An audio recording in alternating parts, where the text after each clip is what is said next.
Handle your high with Tadayoshi. All right, welcome back to the show. I have Nathan De Asha. Hey, Nathan, how's it going, man? All the way from, you're in Liverpool, right?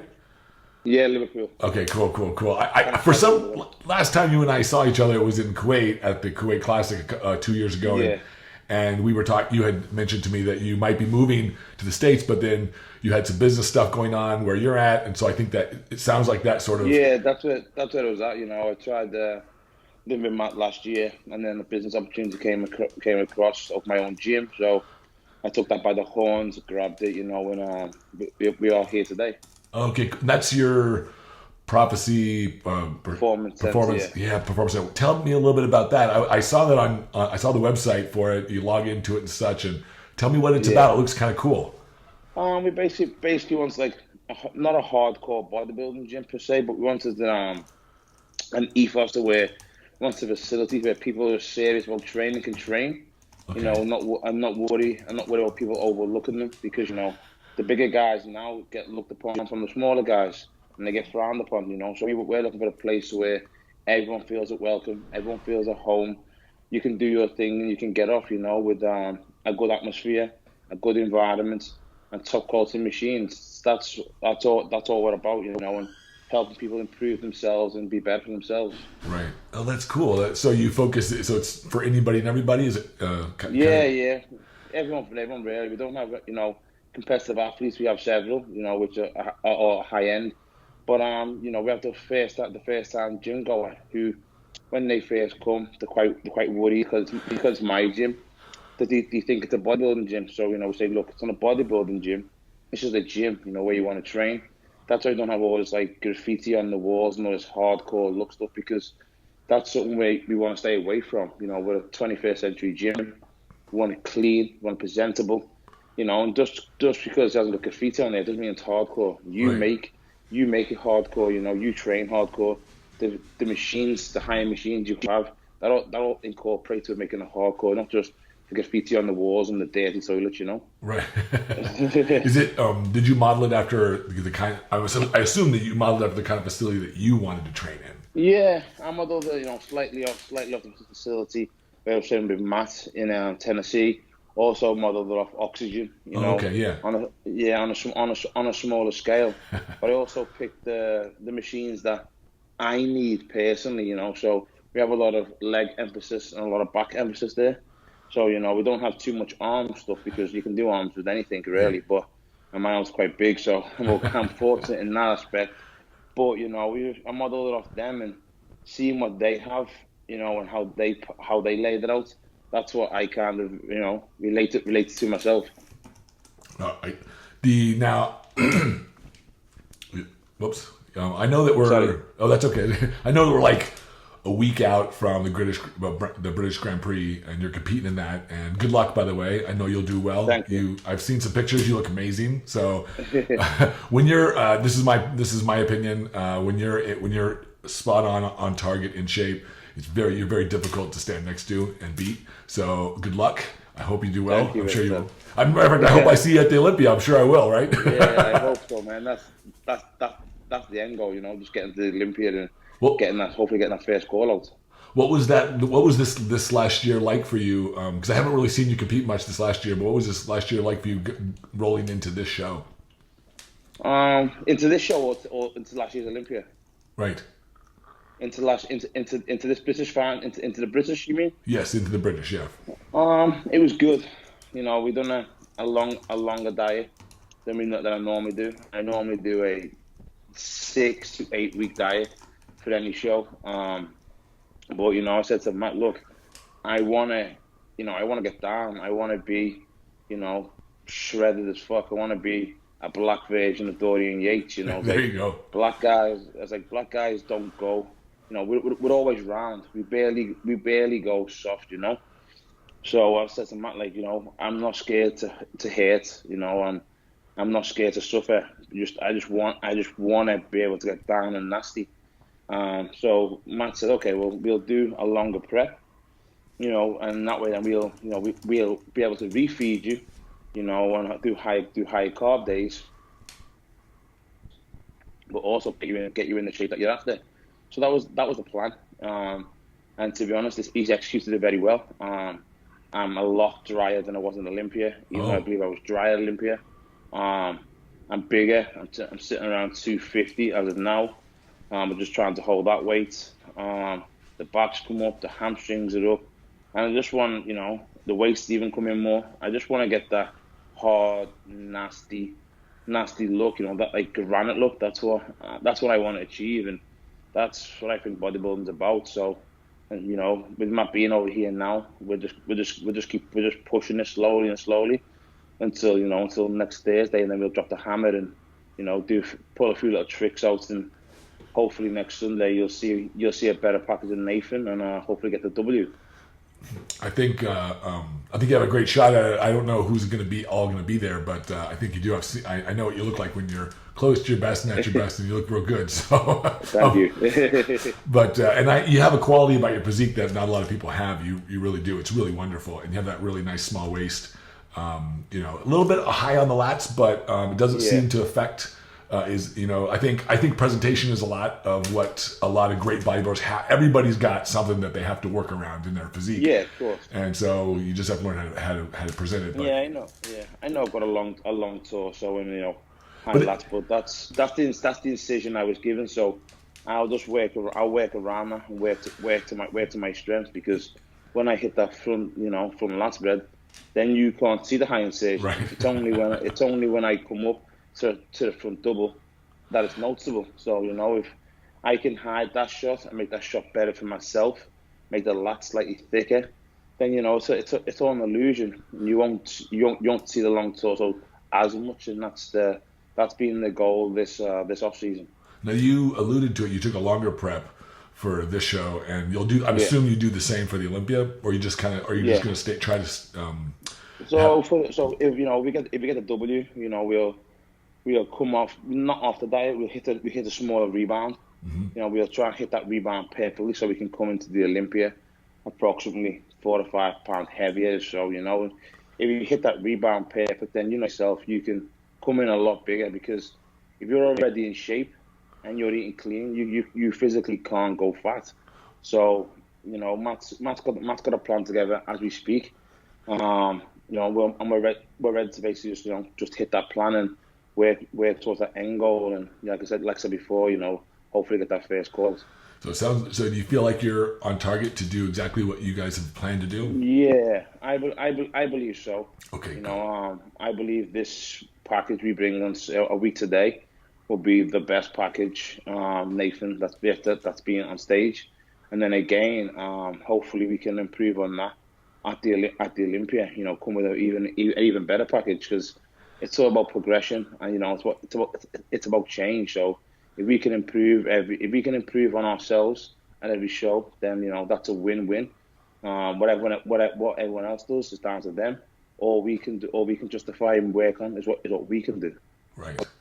Now I was reading. I didn't know much about your history in terms of like how you grew up and all that kind of stuff. I just kind of found out about you through the industry and through competitions, of course. But tell me a little. I read something about you growing up. You had sort of a impoverished sort of childhood or whatnot. Tell me a little bit. Tell me about it, because I always love the way a person's past colors what motivates them today. So talk about that if you would. I would love to hear it. Yeah, I grew up in a single parent family. My mum had 4 of us by herself. We lived in a poorish area of Liverpool called Toxteth. Government, every house there is government funded. Okay. Everyone's what you guys call welfare. Right. And it's you live in hand to mouth. My mum done the best she could for us. She provided the best she could. So did my family. We didn't have a lot, but what we did have, we appreciated it. So when things come across in life, you make mistakes. You have to do certain things, but I think as you get older, them mistakes you make help you be the better person you are. Sure. The area Toxteth, the schooling is not great, education is not great. The only way someone can succeed and get out of the area is through sports or stuff, to singing, or being a criminal, and then obviously making their money and then stepping away from that. besides that, there's no job opportunities. It's highly based around, immigration there. Basically, they just leave everyone there, and then you just get on with your life. That's it, realistically. But my family from there, we've moved a long way since then. Thankful for the IFBB Pro League for helping me do that. They put a roof over my head, over my kid's head, and allowed me to do what I'm good at. But besides that, from there, my way out originally was through soccer. I played some professional football. Oh wow! So that must be why you have such great quads. like 8 years, and then I got let go, and then basically I got told I was just too small. And Isn't that ironic? I went to gym, a local backstreet gym, called Bernie's a long time ago. That gym closed down. I went to another gym the guy's a bodybuilder, and he said, don't do bodybuilding. At the time I was like, no mate, I'm doing football. It's all soccer, sorry, it's not for me. They go, oh, you've got a good physique. I'm like, it's still not for me. I just left it. So, a year or two passed by. I was getting slightly bigger, and I was getting addicted to it. That being said, I left football. Like I said, I lost the love for it. I came into rowing. I was fortunate to row on Sir Steve Redgrave's team. So like crew, I was hoping. Are you talking about like? Yeah, part of the, it was like sculling, like rowing. Yeah. Okay, cool. Okay. No. Eight man. Eight-man crew. Okay. Yeah. So I was fortunate to be on that crew. Steve Redgrave was the coach, and then to my miscomfort, I didn't make the final cut. It wasn't heartbreaking. I just thought, oh well, it is what it is. Some of the guys made it to the Olympics, and some never. So it was what it was. And then I went back to the gym. I was getting bigger. And then the guy, Dan Smith, said to me, "You're interested in bodybuilding?" I said, "No, mate, that's not for me. No disrespect to people. Who were homophobic, but he said that's gay. So where I'm from, I was like, where I'm from, mate, you don't wear a pair of trunks, you don't put some tan on unless you want a boyfriend, So he was like, no, it's fucking all the boys do it, all the lads do it, and there's loads of girls there. Well, once he mentioned girls, I was big, you know what I mean? I was like, yeah. Okay. He was saying, he was like, yeah, loads of girls screaming your name, and I was like, yeah, okay, cool. So I just jumped in, it was only a small show, and to my behold, it was full of ladies, and and winning that show, and then I went on to like a winning streak. In my amateur years, I won 42 shows. Wow. And I got to travel the world, with a federation called NABBA. Mm-hmm. They took me everywhere. They took me everywhere. And then I just fell out after when I turned 21, 22, I fell out of love for bodybuilding. All those competitions that you did with NABBA, they were like they were before you were 22. Yeah. Wow, that's a lot of competing. The guy, Darren Smith, made me compete every single weekend, and every single show, whether it was like a local show, whether it was a gym show. Some days I was doing a show on a Saturday and a Sunday. Oh man, that's tiring. Sounds tiring. Me and him together just competed together, And I just got bored. Like I said, 2.5 full years of dieting, I got bored. I said, "Fuck, it's not for me no more." I went out, drink. I was drinking a lot with my friends, drinking, and just living life. And then I thought, I'm gonna give it another go. Again, jump back into bodybuilding with the UK BFF at the time, won the juniors previous to that, and I got an invite to the British, and then I won the meet. Okay, cool, and then I took some time off to gain some size, and then I came back 2 years later, and that's when I turned pro, 2014 at the British finals. Wow. Well, it sounds like an interesting sort of very interesting career so far. So that at least you don't have to compete every weekend now. I know. That sounds just when I want. When you, I think I'd read somewhere like about this the impoverished past, and then you said it was one of your goals to try to help your mom and that kind of stuff, and so I had a very similar kind of upbringing. I was very poor. We were very poor and stuff, and that was always my goal to help my mother as well. So that's why it stuck out. That's why it stuck out to me when I read it, because it sounded very similar. But so how your life's changed a lot then since you just in the last probably 5 1 second, but yeah, it changed a lot. You know, I was fortunate to help my family, my friends. You know, and right now I can provide a better structure for my children, you know, and give them the life that I never had, and hopefully put them and just show them what life's about and what you can achieve with hard work and dedication. What how many children do you have? 2. I have a boy and a girl. How old are they? My daughter's 4. Okay, cool. And my son is 5. He's 6 in September. Oh wow! Congratulations to him. Thank you. My daughter just turned 10 a couple of days ago. We had a nice little party. So it was, that's nice. I think children are awesome, and my daughter changed my life for sure. So I always appreciate that about other people too. I know. I'm sure that now you don't. Where's their mother? Is she still in the picture, or is that? Yeah. We're still together. We still live together and stuff. Yeah. Oh, okay. Cool. Cool. I wasn't raised with a father, so I would never leave my kids without a father, because I just think it's wrong.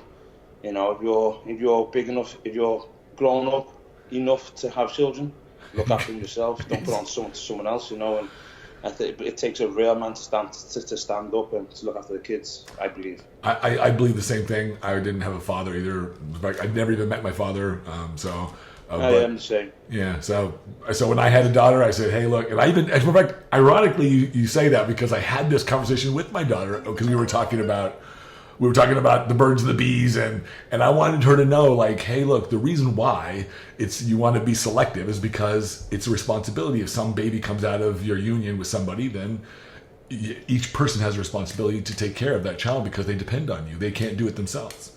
And so I take that as a deep responsibility, and I believe, and I would love to hear because I like hearing people's perspectives, especially who coming from backgrounds where they had to struggle, because I think that it gives people wisdom. Struggle gives you wisdom. Yeah. And so, and I know for me, children, in my opinion, children only really need 2 things. They need to feel safe, and they need to feel loved. If you have those 2 things, if you're able to give them those 2 things, then they can fill in the blanks for the rest. I believe the same thing. So yeah, that's better, you know, and just showing them, you know, being around them, and just making memories. That's what part of the reason why I'm here, you know. And I believe that if it wasn't for my kids steering me in the right direction, I probably wouldn't be on the straight and narrow myself. That's the God's honest truth. Right. I'd probably be doing something that I shouldn't be doing. But you know, since I had my son, I wanted to show him, you know, if your dad can do this from what he's achieved, from where he's come from, then anything is possible. You know, don't let no one say no to you. Just keep going, you know, and you know, you're only as strong as yourself, basically. So I just want to show them the right way, and my daughter, you know, the correct, just the right way, just the correct way of living, and just give them a good mindset and a good upbringing. Yeah, the children learn by osmosis. They learn by watching and observing, and so if I can tell my daughter all kinds of things, like, you know, but the truth is that she's going to learn most by watching me, right? Observing how I live my life. Yeah, of course. And so, but I actually think that's good, because it means that it puts me on the hook, so to speak, because I want to live that way anyways. I've always wanted to have like a noble existence, something that was worthy of emulation of others, and so I do my best to try to keep that on the forefront of my mind. But when I look at my daughter, I still see like, oh wow, you know, like, how did I get so lucky? You know, I'm sure you probably feel the same That's way. good though, you know. That man, that's awesome. I'm the same, you know. When I see my kids come home with like certificates and medals, like, you know, I've achieved that, you know. That's mine in a way. So just watching them do little things and achieving little goals that are, I think it's awesome, you know. And you know, when you praise them, because I was, you know, like I said, I didn't know my father, and I wasn't raised around the father. All my friends had this sort of practice. I used to go by myself, and they had their father praising them. So just that little bit of motivation, you know, ignite them and sparks them, wants them to do a lot more better for themselves, and you know, just achieve more, because they have someone to look up to and say, look what I've done. Just look, you know. Do you find, I'm curious, because I look at my daughter and I look at the life that I've created for her, and I have a good life compared to when I grew up. I do very, very, very well, and she doesn't know the kind of struggle that I had when I was growing up, and I know she probably won't ever really experience that. Do you sometimes look at your kids and think the same thing? Like, yeah, I still look at them, but at the same time, I make sure that, you know, I take them to that area where I'm from. Oh, that you do, because, okay. You know, on a regular basis, because I want him to be a man, you know. I believe this day and age, you know, you have to stand up for yourself. You have to be able to defend yourself. So even though we live in a nice area, a quiet area, I still take him to this rough area, so for youth clubs and for football, because I want him to be able to stand up for himself, and, you know, country he can hold his own, you know, sure. fighting. And I want him to learn, you know, you've got this, but these kids haven't got this, so they're willing to fight for what they haven't got. So even though you have these things, you still got to be willing to fight, and, you know, be willing to want more and to want greater things. Because if you're from you know, you see a lot of people who are from a well background, the kids are lazy. You know, a lot of the kids are lazy and don't want to do nothing, because they're getting handouts. To where if you go to, you know, another area, you'll see kids 10, 11, 12, whether they're on a newsstand selling stuff or whether they're cleaning cars, they've got work ethic, you know, and they're hustling. That's what I want to install in my son, you know, and be able to show them, look, no matter what we have, what I have is mine, what you have is yours. You know, even though when I pass, everything I have will be yours. You have to make your own way in life, you know, and you have to make yours. So that's what I try and install on them, you know, and I try and learn them the sense, you know, the quality of the pound or the dollar, as you guys say. So I want to know, I want them to shop it, to know what's worth and what you can do with it. Yeah, I know when I grew up, I was always like hustling something. I was always trying to like make money. like little carnivals in my yard, and, you know, drawing pictures, selling them door to door, trying to walk dogs, anything to make a couple bucks. And so it would be natural for me to grow up and like have my own businesses, which I do. So, my daughter, I don't think has that same, you know, when she wants money, she says, "Hey Dad, what can I do for you so that I can make some money?" She's smart then. But I know that if I would have had boys, I would be a little harder on them, because just like you said, like, I feel like you gotta be able to stand up for yourself. You gotta be able to, because not everyone's going to be so nice, and you're going to have to be able to claim what's yours in this life. And sometimes sometimes this world's not very fair, you know. It's not, you know. And that's what people don't realize, you know. When they have a sheltered life, it's like, oh, it's not like that, you know. Like where I'm from, you know, if someone talks down to you, you have to, you know, make it aware, you know. I'm not a pushover type of thing. So that's why a lot of people try and give me a lot of shit on social media. What do you mean? Nathan, you're a pro, you shouldn't say this. Oh. But at the end of the day, you know, I'm a man, and if you want to come at me, then I will stand my ground. This week, you know, anything else aside. But where I'm from, you have to, you know, your self-respect is a lot more worth than anything you ever achieved. So I get a lot of people saying, "No, don't say this. You know, you need to calm down what you say." I'm like, "Fuck that, brother." You know, end of the day, just be you, man. Just be you. You come at me, you best be able to hold your own and be ready, because that's the way I was raised, and that's what's in my bones, you know. So I don't know nothing else really. All my interactions with you have always been very warm and very nice, and so I appreciate that. And I was going to tell you earlier. I was going to tell you after we got the call, but I'll just tell you now. When I spoke to you in Kuwait and we talked a little bit, you have a very warm. You deep down, you have a very warm sensibility, and I like that. And you seem to be a very kind-hearted person, and I really do. But I also know that sometimes you just got to stick up for yourself. I told my daughter this. I said, don't let anybody tell you that your kindness is weakness. It's not. It's not. Yeah. People will try to. So sometimes you have to stick up for yourself, but doesn't mean you can't be a kind person. Doesn't mean you can't. Yeah, you know. There's always a time and place for everything, you know. And kindness is goodness. You know? It's only if no one's done no wrong to you, there's no one to do no wrong to them. That's the way I see it, you know. No point making the first move. If you can get away in life by being civil, polite, then that's all it needs to be. Yeah. You know? But people, you know, like I said, some people try and push them buttons and just keep going at you. This is a little off topic, but I was going to ask you this because I didn't know you had played soccer professionally. I had some friends in college that did this in the UK. They were, as a matter of fact, one of them was a professional. His dad was a professional soccer player for many years, for like 18 years, and then became a coach. And he was played for, I can't remember which one, some place in London, some team in London. But he said they would travel around a lot.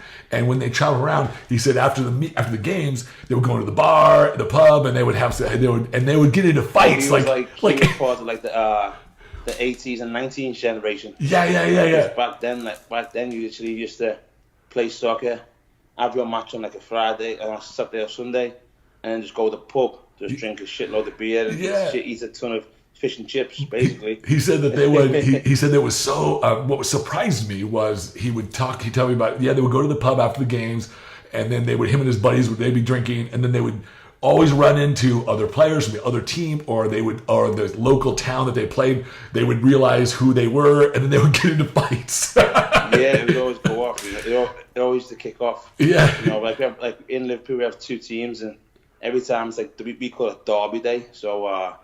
You know, the city's divided into red and blue. So, you know, it depending where you live. You know. And also if you're smart, you'll support red. He said had lots of fond memories of it, but it was just something. It was interesting kind of. I guess they take over there. You guys take that soccer or football very seriously. It's like it's like religion. Man, you know, a lot of guys like mid-40s, 50s, still fighting, still going at it, you know. They call it representing the club, but he's still a bit of a pain in the ass, to be honest. Is it a little different now? Is it like toned down a little bit now, or is it still the same? Yeah, slightly, but it's still, you know, we still have rivals. So, because I'm from Liverpool, if we go down south, you know, Southerners, so no matter where we go down south, it always kicks off. Oh. You have certain teams that are known for fighting, that love to fight, like, you know, Millwall, Chelsea's and stuff. They love to fight. So when you go there, you're expecting to again hold your own. You don't take your son or your daughter to them games. You just go with your friends, and you know more than likely something's gonna kick off. When I do these interviews, I take notes. So if you see me typing, it's not that I'm not paying attention to you. I'm just taking notes so when I make my posts about the podcast, then people know sort of some of the topics that we talk about. And this topic is soccer and fighting, because I find it to be funny and interesting. But do you miss it? Do you miss playing? Do you miss playing football? And yeah, no, I still, you know, up until like 3 years ago, I still played Sunday league. You know, I was the big fat kid back then. But I can't run the full 90 minutes no more. Oh yeah. I could do 40. I could do 45. But then that's it. But you know, right now we just do it to if I was to play, I just do it to socialise with friends. So we would just play on a Sunday, just kick a ball, have a small match. Whether you win, obviously you want to win. But you know, we just as long as you meet up after it, you go to the pub, you get a big big fry up breakfast, you get a beer, and then that's it. And then the game finishes at 12 o'clock, and then you come strolling into the wife at like 8:30. That's nice. I like that. I've never been out to that. I've been wanting to make a trip out and sort of tour around England and the UK area, and I haven't got a chance to do that yet. But it's on my list of things to do. And Liverpool is one of those areas that's kind of historic, at least. Just because, like, you talk about the Beatles, you talk about all these other kinds of people that come out of these different areas. Yeah.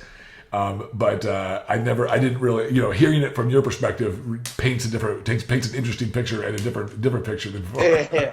What you see on the TV and on YouTube to what actually goes on is a hell of a lot different. Hell of a lot, Well, it would have probably been a little bit of a culture shock, a little bit to move to if you had moved to the U.S.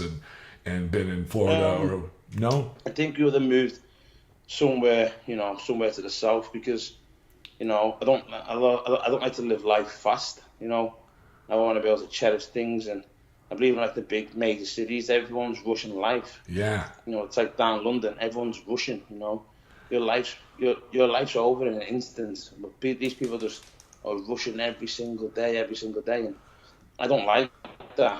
About these big cities and stuff like that. So I don't think it'd be a culture shock. I think the family would like it. I know the missus would like the weather, but I think we'd enjoy it because it's in the south with a lot more religious. Right. It's a lot more slower, and that's what my family are like. So I think if we was to ever move, it'd be somewhere in the south. Ah, got you.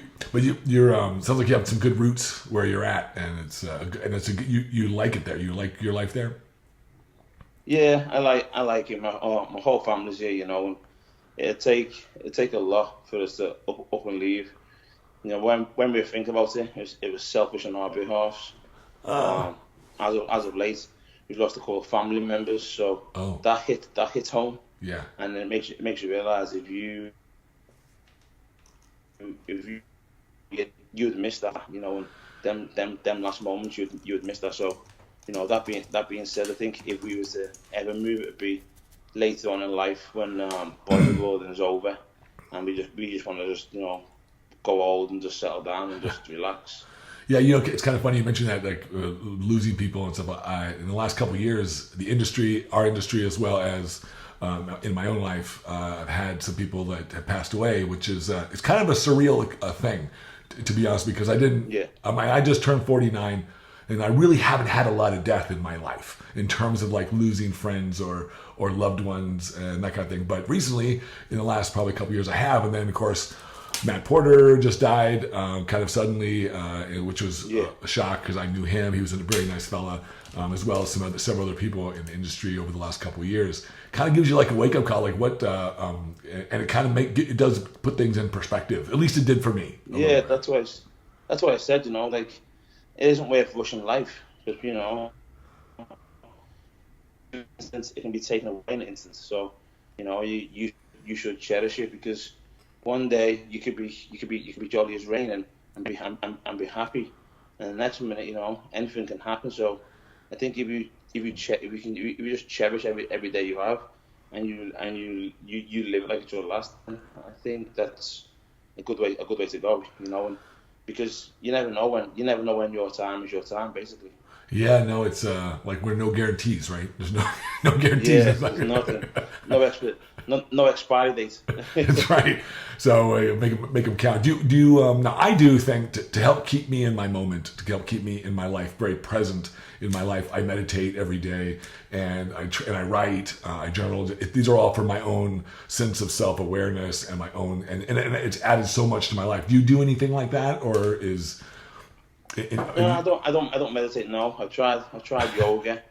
Doesn't for me. So what works for me, I think, is just being, a couple, hour a day, just being by myself, listening to certain music and just relaxing and being thankful for what I've got in life and what's around me. Just taking that hour away from your phone, from the TV, and just listening, just being you by yourself, and just deep thought without anyone surrounding. That's what I like, you know. And as of now, I do that when I'm doing cardio. I think that's really important, actually. I think anything can be meditative. A workout. I remember I talked to Sydney Gillian and interviewed her on my podcast a while back, and I asked her about that. She's very into mindfulness, and this, I said, I said, do you meditate? She said, well, I do my own different kind. I actually, whenever I eat my meals, she said, I tell people, don't talk to me. This is my time for me to appreciate my place where I'm at and eat my meal. And because she loves her food, you know, she loves her meals. So she uses that as sort of a meditative experience, and she does that 6 times a day. So it's basically like an hour of silence. Yeah. So, I mean, because it's 10 minutes a meal roughly. I mean, if you do the math, but I used to do the same thing when I competed as well. I loved my cardio time because I would get up in the morning and it was just my time to be able to be by myself, to be with just myself. So I totally get what you're saying. And I think I think I needed it. Like I always need something like that. Today, yeah, you know, I just want to separate yourself from the world, because as of now, you know, we live. It's, you know, no matter who we are or what we say, we live on our phones. We live by social media. We live by people by information of others. You know, and well, there's a lot of noise coming at you. A lot of noise coming at you. There's a lot of things thrown in, and I don't think you get to appreciate what you have got, because a lot of the times you want what others have got, or you want more. Right. You know, so I think being by yourself let you appreciate what you have got. You know, and what's actually valuable in life. You know, like wealth, like health. You know, your family, your loved ones. You know, a roof over your head. These things are what we take for granted. But again, it's what makes us rich in a sense. You know. Yeah. Is it hard? Some people have it easier hearing all the chatter, like from social media, stuff like that.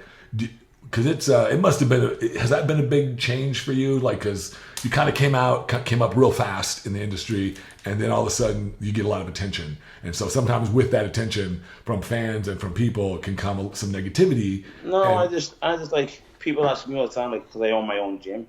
Oh, did you get to train? You know, people want to shake your hand a lot when you train, and I was like, no, because I'm just Nathan, just one of the lads. Everyone around me just knows me as Nathan, just a normal, average Joe. I'm no one special. I'm just a guy who lifts weights, eats a lot of food, and that's what I surround myself by, people in that aspect who are just normal, everyday people who don't care what you achieved, what you've done. They just like being around you for what you're around. The fact that people, you know, like you said before, the fact that people being like going to expos and stuff and things like this, and people, you know, want to shake my hand and being around me, to me that's overwhelming, because I look at it as like, I'm just, like I said before, I'm a normal guy, just from the streets, basically, from the slums, and you know, people want to shake my hand. I'm like, why? You know what I mean? Like, why? So I've done nothing special. You know what I mean? I haven't invented nothing. I haven't cured nothing. But you know, but then when people say to Nathan, you know, you've changed my life. You've done this. You've helped me through this. To me, that's all worthwhile, because people say, oh, I know your background. I know the struggle you've been through. I'm in the same situation. I hope bodybuilding can help me the way I helped you. And you know, I tell the guys, look, man, just believe, just want it. Believe, be a little bit selfish in life. Go for what you want. Don't let no one hold you back. Because if it was me, you know, I've lost many friends via bodybuilding, because I've achieved so much, and they're slightly bitter about that. But in the day, they weren't true friends. Oh, that's too bad. The ones who stuck by me, they're my friends, and they're my loved ones. So, you know, I have to be a little bit selfish to get where I had to be. But again, I say to everyone, if they want to achieve it, they can do it. I think a lot of times, like I know what you mean though, when you feel like you're just Nathan, and a lot of people want, but technically speaking, I think what people are, what maybe I'm sure you understand it logically, but people are inspired. everybody loves to be inspired, and when they see somebody like yourself who rises themselves up through their own struggles and through their own the life situation, and really do something wonderful, especially something that they would like to do, then you become this really wonderful inspiration, and it's like almost like a declaration to them that says, I can do it too. And and I think that's really special, and in anybody. So I think it's kind of cool that I'm often I don't get the same kind of appreciation that you get in bodybuilding. I get a very different kind, and I've been in it for such a long time that I do get quite a bit of people who tell me that I've inspired them, or that they look up to me, and I'm like, oh wow, and I feel oftentimes the same way, but I take it as a deep sense of responsibility to continue to try to improve my own life, and because I believe that the best way that I teach, like we said, with our children, is through example. And I think that this is possible. What you have and what I have and what other people who have achieved something great is what everyone can have. We can all have it if we want. Yeah. And but you're right. You have to believe. Yeah, but you're right. You have to believe. You have to. It, if one person can do it, why can't the rest of us? That's exactly right, man. That was what I told myself when I was 15 and I picked up my first bodybuilding magazine, and I was like 97 pounds, and I was in high school, and I looked at this magazine and I saw, I forget who it was on the cover, but I was like, whoa, you can fucking get this big? I'm like, if he can do it, I can do it. It's no reason why I can't. So that's when I started my journey, and everybody laughed at me. All my friends laughed at me because they didn't think I could do it. Because I was so skinny. I was this little skinny, Japanese kid. But now all those same people say, oh, we knew you can do it. So I get that. But what inspires you today? Like, what is your big inspiration today that keeps you pushing forward in your career and in your life? My kids. People say they have role models and idols. It's just my kids. They inspire me to do better. When they see Daddy on the stage, or they see Daddy on a magazine, or they walk to the shop and they see me on the front cover, they love that. And my son goes to school asking his teacher, can his daddy come in and talk about healthy stuff for every day?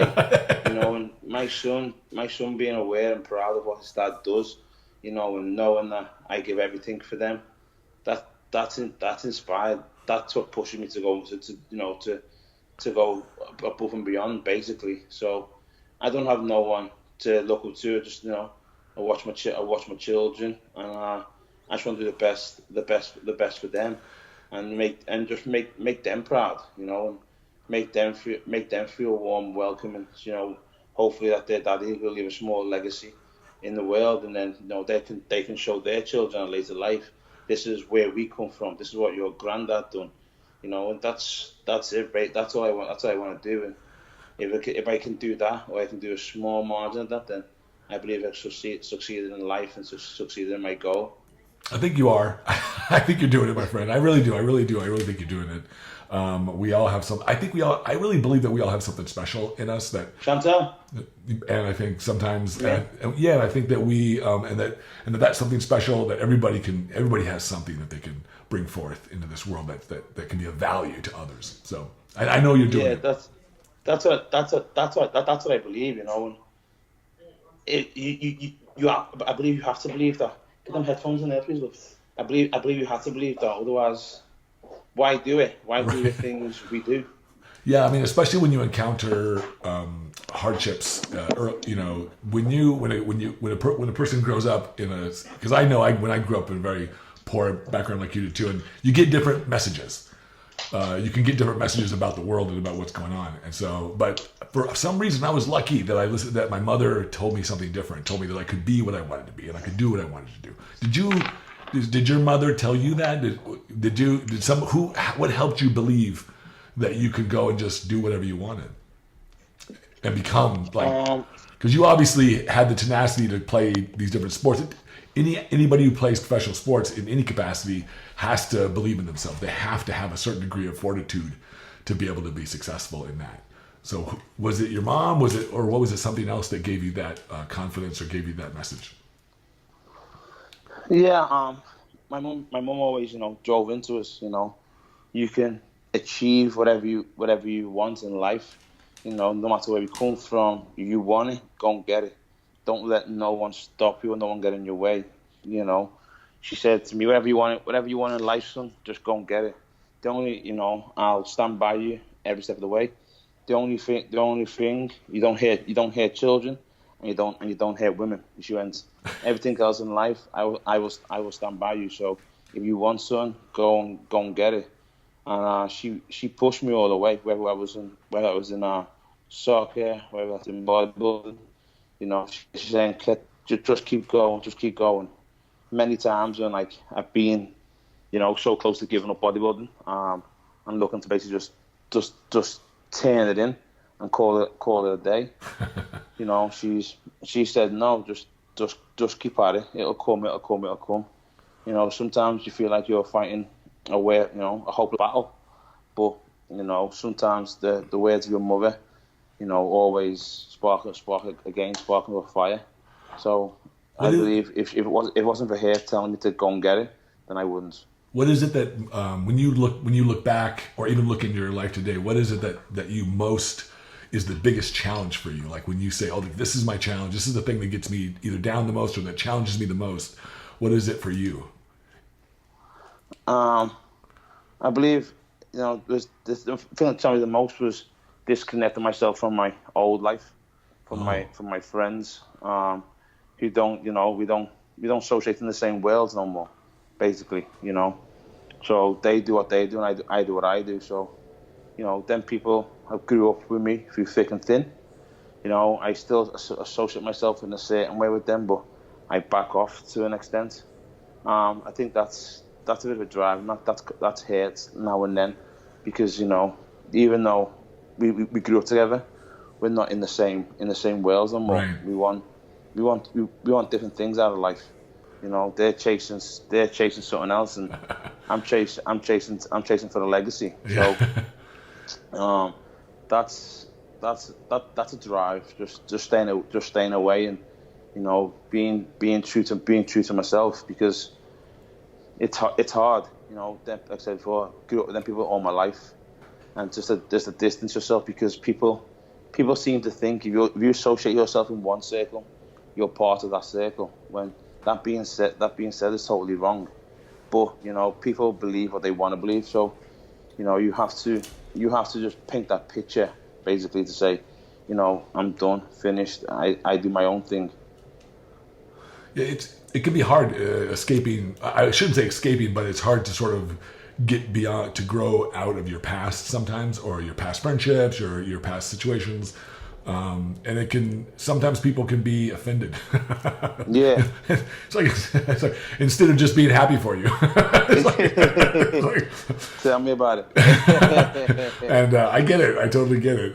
But I always say to myself, that's not, those are, when somebody else has a problem with me, it's their problem. I'm not the one who has the problem with me.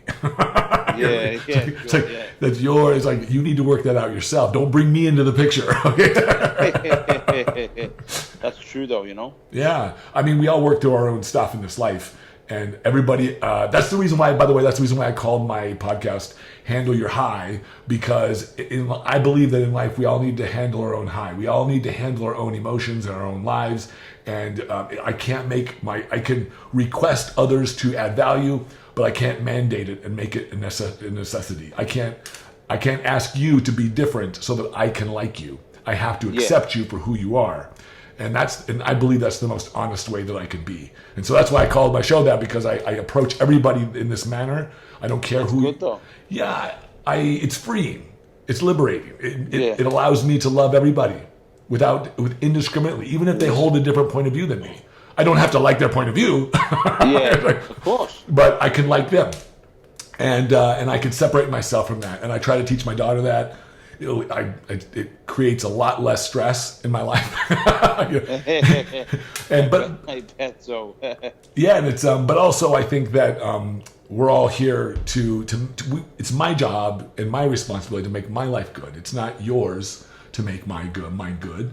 It's mine. And so if you add value to my life by giving me a friendship, that's wonderful. And what I do, I try to remind myself of this. I appreciate it, I add value to it, and I give it back to you. In other words, I give you back the friendship. And I think that's the best way to operate in this life. Even if, of course, man. Even if we may differ in our opinion about something, it's okay.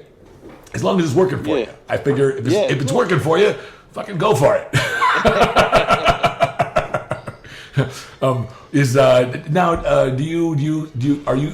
You mentioned earlier, and I think you kind of alluded to it, but are you a religious person? Do you go to church, or do your family? Yeah. I'm a Catholic. Yeah. Okay.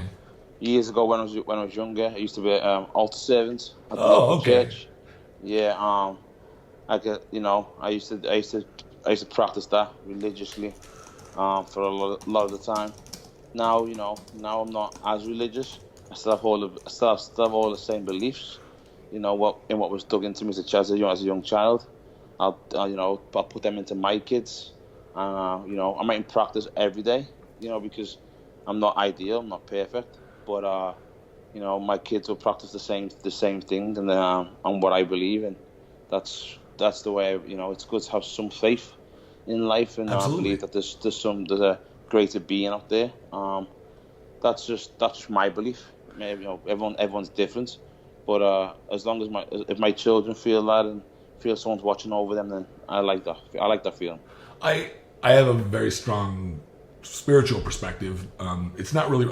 I used to be a little bit more religious than I am today. I'm not really that religious today. But I went to seminary and I studied that in graduate school. That's what I studied. I studied theology. Okay. Not to be ordained as a priest or anything. I studied alongside them, but I didn't. Mine was more just academic pursuit.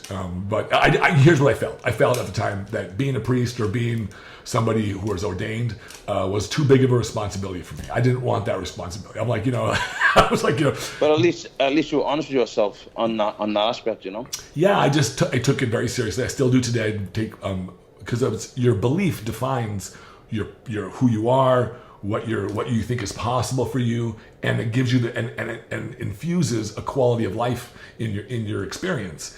And if I am a part of that as a priest or as a minister or whatnot, then it's like to me, it felt like a huge responsibility. Yeah, it's a big deal. It's like a big deal. Like if I say something that turns somebody's life in a negative direction, I'm going to feel bad about that. Of course. It's like I don't want that responsibility.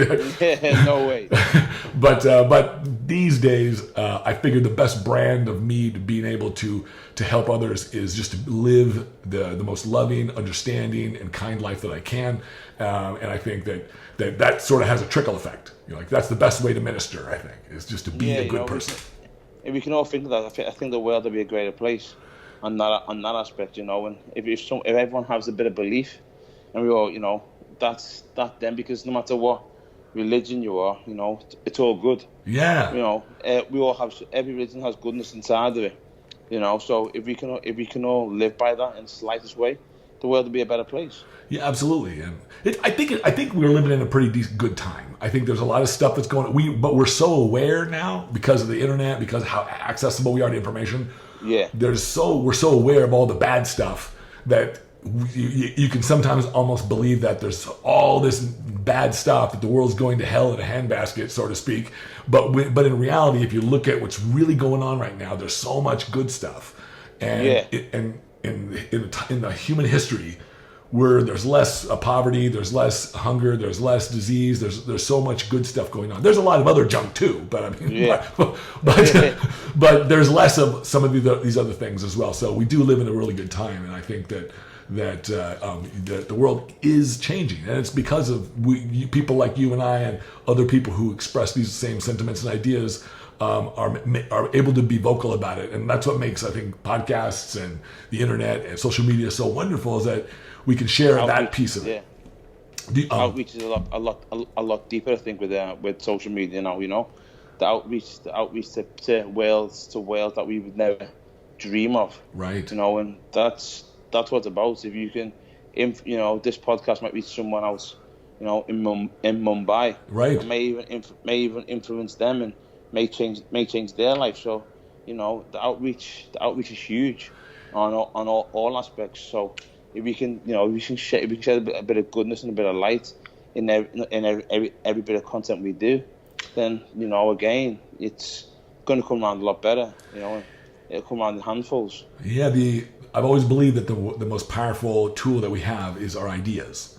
So when we share an idea, you can't kill an idea, No, yeah. So if you once the idea is out there, it's out there, and I think that's pretty cool.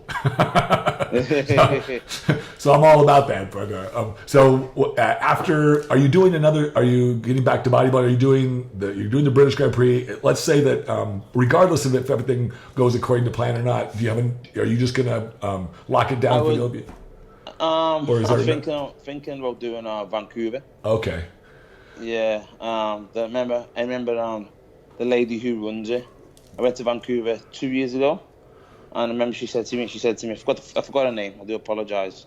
She said to me, "If you're ever on a diet around July, will you do my show?" I said, "Yeah."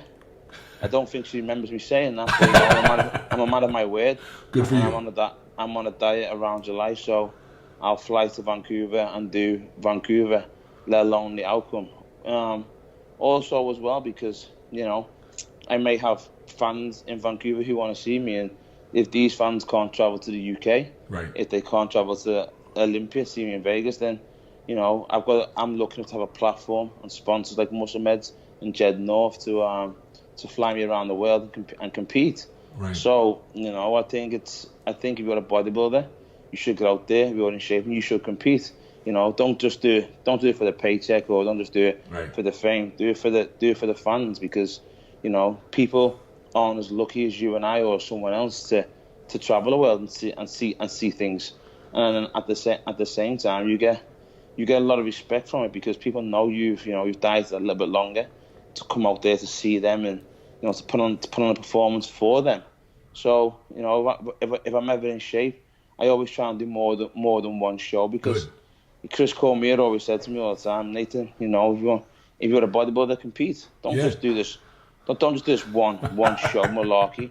Like one show and then I'm going to the Olympia." He said to me, "Do one or two shows. Put your name down. Win medals. Be known. Make a legacy of yourself, because loads of guys do one show and then go to the Olympia. But said if you keep going to one show and improving, the fans will respect that, the judges will respect that, and you're creating a legacy for yourself. You might never get the big one, but you're creating a legacy for your family and your children." Well, there is. I do believe there's something to be said for building momentum. So when you do successive shows, a couple shows in a season before you do, like say, the Olympia or something, it really helps you build this momentum in that year to be able to do the best that you can at the Olympia. That's so not just in. I also believe that people need to be active because of the nature of the industry. You need to be active on social media, and be able, so that the fans and people can see, oh yeah, this, he or she is still, they're doing the things that they're supposed to be doing, so to speak, and competing and all that stuff, and it keeps them relevant. Keeps them more relevant, and it's sad that we have to actually do that, because I think a lot of times people want to do the old Dorian Yates style and like go into a hovel, into a cave somewhere for like 9 months, and then show up and shock everybody, right? But those days are over, man. Those days are over. I don't know if he would. I don't know if Dorian would have been able to do that in today's atmosphere because of social media and stuff. He would have had to have made himself a little bit more. He would have had to make more known, because Dorian just come out of his shell once a year. Yeah, you wouldn't see him. You could possibly, if you were lucky, catch him at FIBO. Yeah, if you're lucky, and then he's gone missing again till September. And you're like, where the fuck's Dorian? Then he comes out and he's like a granite, and just and he kills it. And I totally understand why that's totally admirable. Like why you'd want to try to do that, but not everybody really. That's not really feasible in this. No way. Everyone wants a bit of piece of the pie now. Yeah. Everyone wants to see what you're doing, where you're going, what's up in life. But I think some things should be shared on social media and some things shouldn't. I try to keep a I keep my family stuff to a minimum on social media, because you have idiots out there, who attack things and stuff like that, which is uncalled for. But I only post pictures. I only post pictures of my children and my family now and then. Regardless of that, I post it on my Facebook, which is more private. Right. And I keep that to my family and friends, and show shit and share my kids' memories on there, rather than their public stuff like Instagram and stuff. So I think people, there's a time and place to share certain things, and I think also some things don't need to be shared. So like whether your certain progress pictures don't need to be shared, or times with your loved ones, I don't think they need to be shared. I think they are for memories only. I think I share a little bit more probably than you do, but I don't. But it's always under the guy. It's I have a very subdued audience. Like, I don't get a lot of people that really throw any shade at me or anything like that. So, but I get it regularly. Oh, really? Oh, shit. I get it regularly. Well, if I was in your position, I absolutely would probably keep my children pretty minimal on the old social media. As a matter of fact, my daughter, who's 10, like I said, she's not even on social media. Because in terms of her, like, I know kids that are when they're that young, and I don't know if it's such a great idea. Because I think it's too young. I just think it's a little young. I think maybe wait till you get into like junior high school or something. I don't know.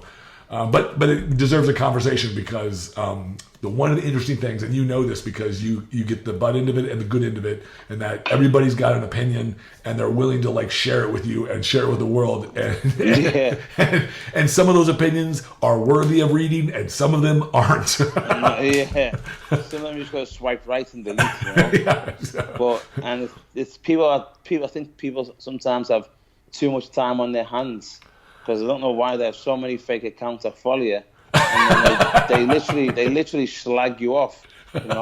They call you everything under the sun.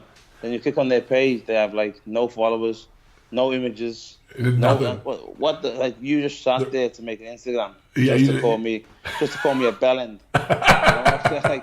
Just call me a bellend off your own Instagram. Fuck it, I think that says more about what's going on with inside of them than what's going on with you. It says a lot more. You know what I mean? Like when people, like I see it all the time when people throw hate out there. And I'm like, man, like what happened to you in your life that makes you want to do that?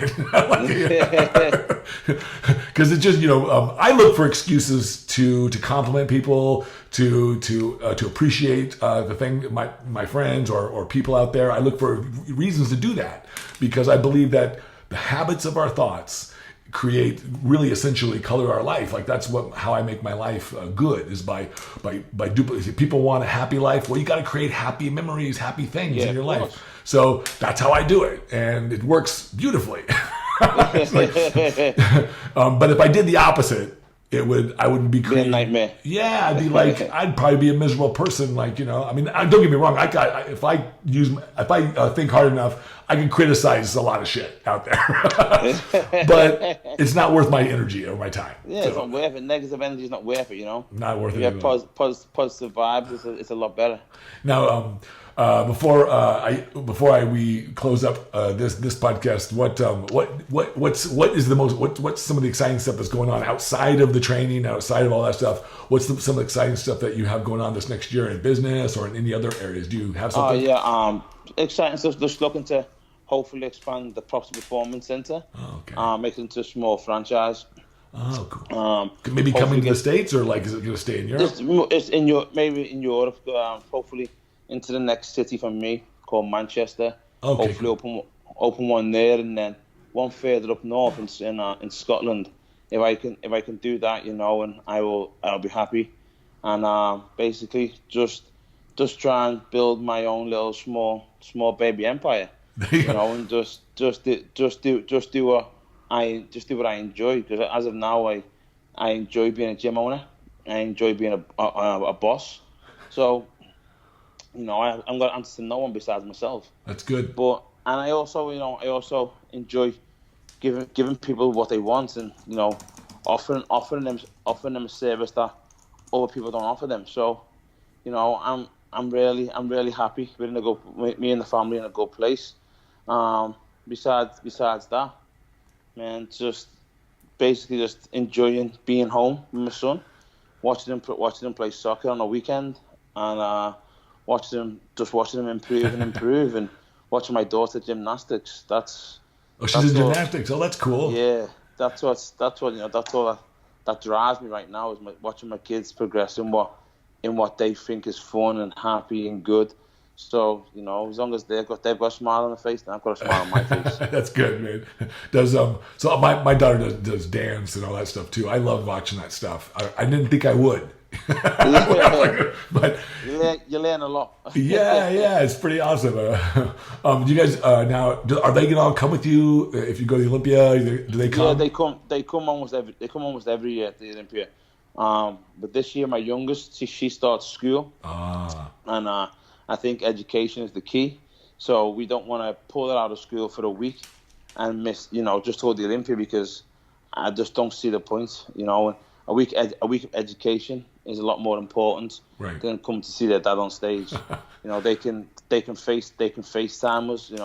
My girlfriend's mum will show mind the children, but they've been twice already and they love it. They keep asking to go back to Vegas.